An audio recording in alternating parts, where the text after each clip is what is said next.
from a physio standpoint, Mm. do you observe correlations between stress and injuries? 100%, especially chronic pain. So like um that's something I do definitely go down. Like I try to talk about stress with people who are struggling to reduce their pain. I quite often actually when we've been through a couple of sessions and the pain's not really going down, even though, I've gotten to rest and like we're doing very low level exercises, um, when you talk a little bit deeper, you find out that, they've got so much work on or they've been a bit unwell. Sometimes being unwell, that raises stress and then pain starts coming. So I do try to talk around that as well, because I think with physio, it's very much a holistic thing. Like you have to look at all elements of their life. Even nutrition is massively important for like inflammation, things like that. So I do try to talk about nutrition, stress, and sleep alongside injuries. Do you kind of see that there's individuals who maybe don't, because at most you can advise and collaborate and be supportive, right? But you're never really responsible for them taking actions in Yeah. those areas. So do you kind of ever notice the people that tend not to take any like actions, that their sort of pain or their injury tends to persist, and the people that do start to make these sort of positive changes, that you start to see an improvement in their symptoms? Yeah, for sure. I think like sometimes the people that are resistant to that, like they think that injury is just their injury and stress is just stress. They don't see the Yeah, crossover. So yeah, you have to try and it's a lot about education in physio, to be honest. So there's quite a lot of talking and stuff, trying to make sure people understand these things. Um, because really it's like with physio, it's like from a physical point of view, you offload the injury and then you slowly rebuild them back and then try and get them back to like performing to a point where they might be stronger before the injury so that they don't get it back again. sure. That's the simple physical side of things. But alongside that, there's making sure that they're sleeping well, making sure that they're eating well to make sure that, the healing happens and then keeping the stress down so like inflammation doesn't go through the roof. I like that. I like that a lot. I think that's a very succinct description of Mm. the process, without like overcomplicating it. Because actually, when you look around, especially on social media, it like people are like posting content left, right, and center, Mm. and it has been massively overcomplicated. Yeah, 100%. And do you ever find, do you have trouble now with people coming in with some preconceived ideas that they've gotten from like watching a Yeah. TikTok? Oh yeah, like especially some with all these like some of these banded exercises, ones where they're like they've got band coming from all angles and stuff. It's just like what they do, and like trying to make things really unstable, and it's like that's kind of an unrealistic amount of instability. Like you see some people going really over the top with that.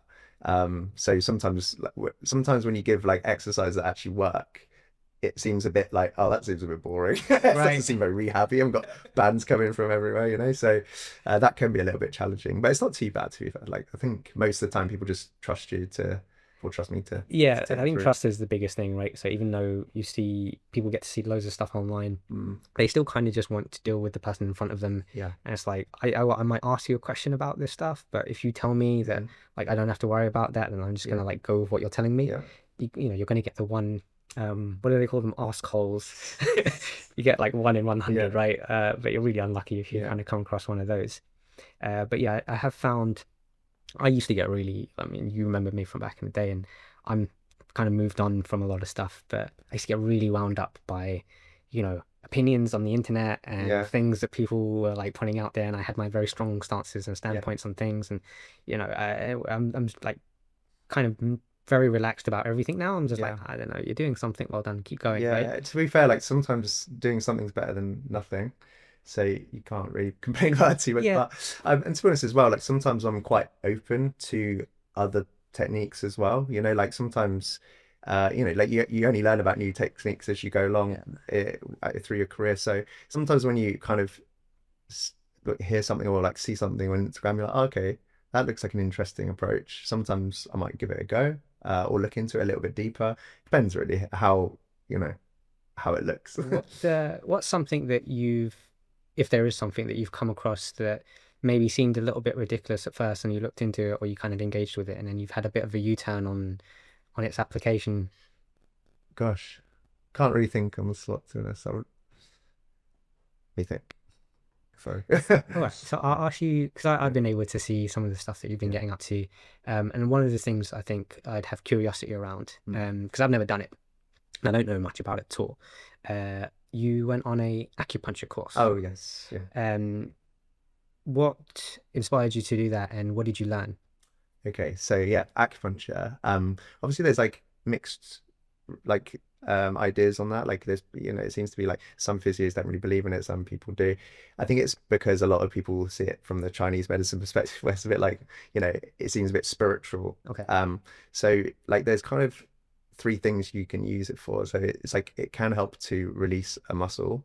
Um, and it does have like a bit of a pain relief effect. Yeah. So like basically what it does is it helps to interfere with the pain signals that are sent to your brain, Okay. and it helps it gets the brain to release a pain relief hormone. So it helps to kind of reduce pain Right. if it's in the right points for enough time.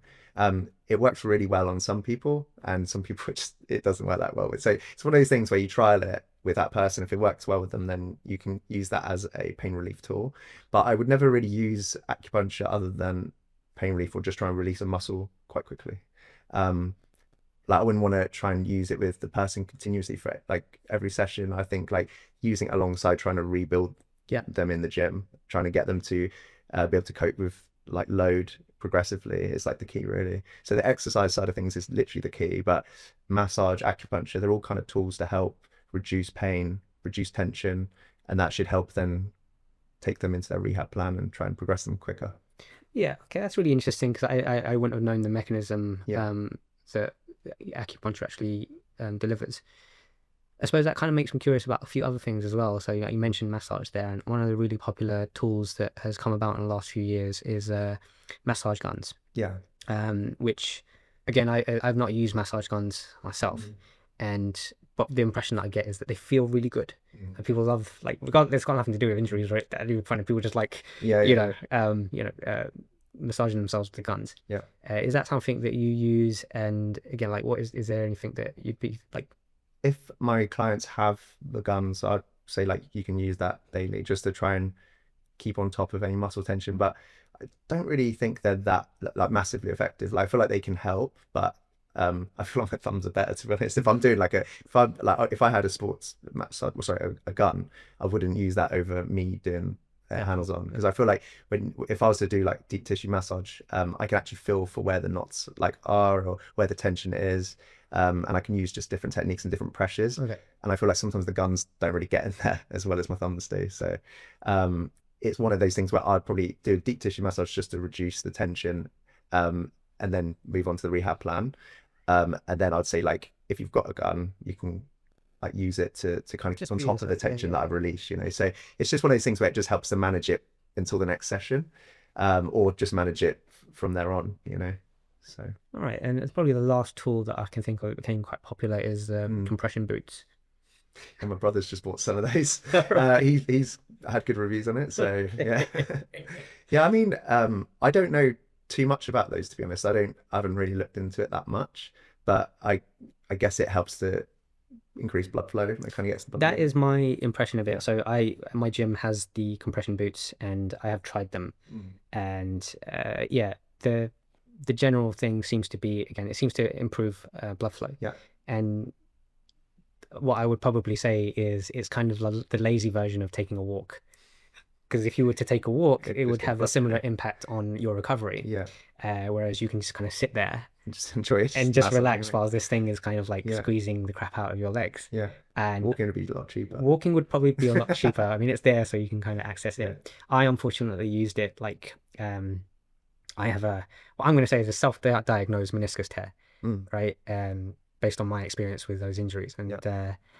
I stuck these compression boots on, and I've had this for now like I don't know 5 months or so, and I must have been a couple of months in, so like had some healing has happened, but I didn't manage it very well because I didn't want to lose any size on my legs, so I carried on pushing on the leg press at least, and I put these things on, and I couldn't really focus on what it was doing to my muscles because all it was doing was just like pushing into my knee, and it just definitely made it a lot worse. Like You probably, yeah, I don't know what you might have done. You might have just push more swelling into the I knee, think really. that's what happened pretty much. Yeah. Yeah.